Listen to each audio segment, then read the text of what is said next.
जय मसीह की। परमेश्वर के नाम की स्तुति हो। आज का मनन के लिए अय्यूब का पुस्तक 22 अध्याय का 26 आयत पढ़ना चाहते हैं। तब तू सर्वशक्तिमान से सुख पाएगा और ईश्वर की ओर अपना मुंह बेकड़ के उठा सकेगा, और तू उससे प्रार्थना करेगा और वो तेरी सुनेगा और तू अपनी मन्नतों को पूरी करेगा। आज पढ़ा हुआ वचन में परमेश्वर का दास अय्यूब से उनका दोस्त तेमानी एलीफज का सलाह देख सकते हैं। ये सारे लोगों के लिए महत्वपूर्ण सलाह है, क्योंकि हम सभी लोग ये चाहते हैं कि हमें सुख पाना, जीवन में सुख पाना, और हम चाहते हैं कि परमेश्वर हमारा प्रार्थना सुनना है, और हम चाहते हैं कि हमारा मन्नतों को परमेश्वर पूरी करना है। ये सब लोग का चाहत है, लेकिन इसके लिए कुछ कंडीशन है। वही है 26 आयत में देख सकते हैं। तब तू, कब 23 आयत का पहला भाग में देख सकते हैं। सबसे पहला बात है, यदि तू सर्वशक्तिमान की ओर फिर के समीप जाए और अपने डेरे से कुटिल काम दूर करे तो तू बन जाएगा।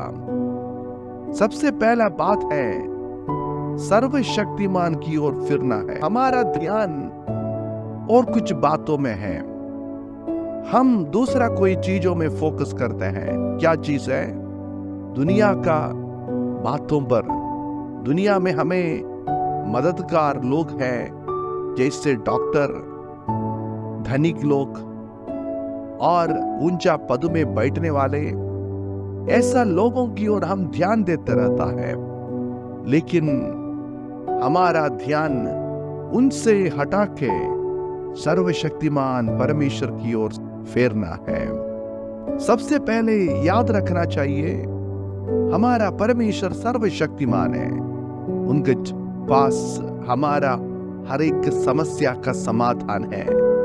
उनकी ओर फिरना है। और दूसरी बात है कि उसके समीप आना है, उसके करीब आना है। क्यों लोग परमेश्वर के समीप आ नहीं सकते हैं? क्योंकि हमारा पाप, बुराइयां हमें परमेश्वर से दूर करते हैं। आदम वाटिका में देखते हैं, जब आदम हव्वा पाप किया, उसके पहले परमेश्वर का आगमन के लिए वे बाट जोता रहा, हर दिन परमेश्वर के साथ संगति रखा। लेकिन जिस दिन वे पाप किया, उसी दिन वे परमेश्वर को मिलना नहीं चाहा है। वे चिपकर बैठा है, वे डर गया है। पाप हमें परमेश्वर से दूर करते हैं, लेकिन उसको छोड़कर परमेश्वर का समीप, करीब आना है। तीसरा है, अपना डेरे से कुटिल काम को दूर करना है। क्या है डेरा? हमारा शरीर हमारा एक डेरा है। मिट्टी से बनाया हुआ एक बर्तन है हमारा शरीर। मिट्टी से बनाया हुआ डेरा है। इसमें हमारी आत्मा जो अविनाशी है वो रखते हैं। ये डेरे में से क्या करना है? कुटिल काम को दूर करना है, बुराइयों को दूर करना है, प्रभु की इच्छा के विरुद्ध में उठने वाले हर प्रकार की बुराइयों को दूर करना है। तब हम परमेश्वर जैसे चाहते हैं वैसा बन जाते हैं। तू अपनी अनमोल वस्तुओं को धूली पर, वरन ओफीर का कुंदन भी नालों के पत्थरों में डाल दे। परमेश्वर कहते हैं, हमारा जीवन का अनमोल वस्तु कौन है? क्या है?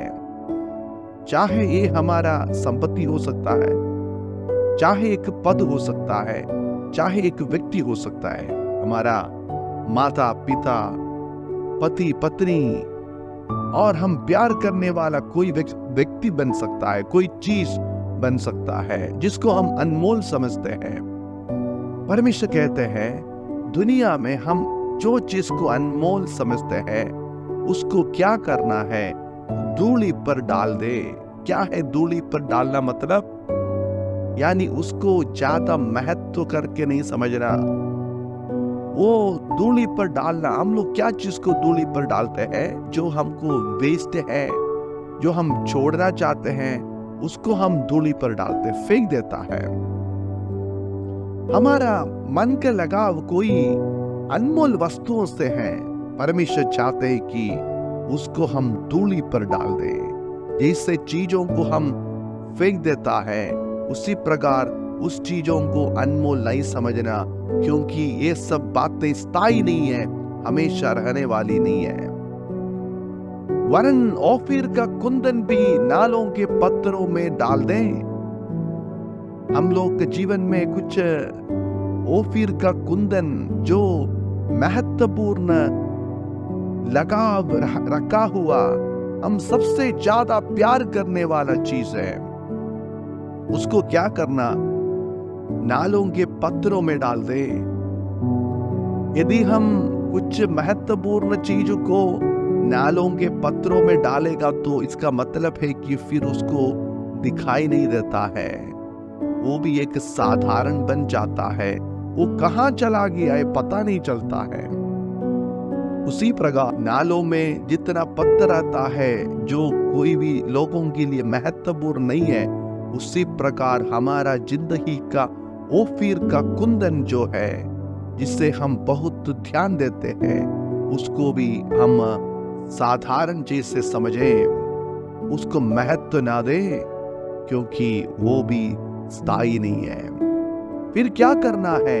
25 आयत में लिखा, जब ये करेगा तब सर्वशक्तिमान आप तेरी अनमोल वस्तु और तेरे लिए चमकीली चांदी होगा। हमारे पास जो अनमोल वस्तु है, हमारे पास जो ओफीर का कुंदन जो है, उसको हम फेंक देगा, धूली पर नालों के पत्थरों में डालेगा, तो फिर हमारे पास क्या है? कुछ भी बाकी नहीं है ना। कौन फिर बाकी है? हम और परमेश्वर बाकी है। तो किसको महत्व दे? दुनिया का नष्ट होने वाली बातों से हम नजर हटा के प्रभु की ओर देखेगा तो, दुनिया में महत्व देने वाले वस्तुओं को छोड़कर प्रभु को महत्व समझेगा तो, सर्वशक्तिमान हमारे लिए अनमोल वस्तु और हमारे लिए चमकीली चांदी होगा। मेरे प्रियो, इस वचन का कहना है कि हमारा जीवन में सबसे ज्यादा महत्व परमेश्वर को देना है, क्योंकि ये सब चीज जो हम महत्व देता है, मृत्यु के बाद हमारे साथ नहीं आ सकता है। मृत्यु से ये सब बातें खत्म हो जाते हैं, लेकिन सर्वशक्तिमान परमेश्वर मृत्यु के बाद भी अनंत काल तक हमारे साथ रहने वाले हैं। वही है हमारा सबसे अनमोल व्यक्ति है। परमेश्वर हमारा अनमोल व्यक्ति है। उनके साथ हम ध्यान लगाए हैं तो, उनके करीब आए तो, हमारा जीवन का कुटिलता दूर करके हम प्रार्थना करेगा तो ये सर्वशक्तिमान हमारी प्रार्थना सुनेगा। परमेश्वर पापियों का प्रार्थना नहीं सुनते हैं। पाप मतलब प्रभु से दूर रहने वालों के। मेरे प्रियो, जब जरूरी पड़ेगा तब परमेश्वर को मत खोजना, परमेश्वर को हर समय खोजना है। और परमेश्वर से इसी प्रकार प्रार्थना करते हैं तो वो सुनेगा और हमारा मन्नतों को पूरा करेगा, और हमारी मार्ग में वो प्रकाश के जैसे हमारे आगे के राहों में परमेश्वर हमारे साथ रहेगा। इसके लिए परमेश्वर में सहायता करे। आज हम कहाँ अपना ध्यान लगाए हैं? परमेश्वर पे है या और कोई चीजों में है? हम क्या चीजों में ज्यादा महत्व देता है? परमेश्वर पे है और कोई चीजों में है? अपने आप को परखें, इस वचन के सामने अपने आप को समर्पण करें। प्रभु हमारा जीवन का सबसे बड़ा अनमोल है, वो हमारे जीवन का चमकीली चांदी है। ये परमेश्वर के साथ रिश्ता में आगे बढ़े इस वचन के द्वारा। परमेश्वर हम सबको आशीष करे। धन्यवाद। जय मसीह की।